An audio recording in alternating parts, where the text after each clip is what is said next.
కాబట్టి ఇప్పుడు వేదాన్ని నమ్మాడు దశరథుడు, గురువుగారి మాటని నమ్మాడు, శాస్త్రాన్ని నమ్మాడు. ఆ ఇష్టి ప్రారంభం చేశాడు. ఇక హోమము యజ్ఞము అని రెండు మాటలు.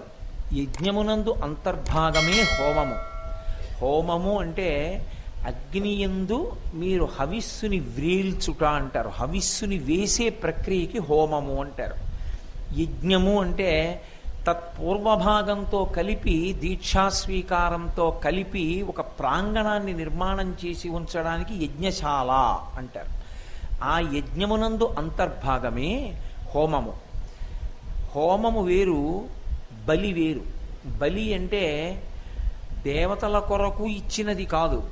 ఈ దేవాలయంలోకి కూడా పశుపక్ష్యాదులు, తరువాత ఉగ్రమైనటువంటి భూతములు ప్రవేశించి తిరుగుతాయి. అవి తినడం కోసమని ప్రత్యక్షంగా పట్టుకొచ్చి కొంత అన్నం పెడతారు. మేళతాళాలతో తిరుగుతూ దేవాలయానికి చుట్టూ పెడతారు.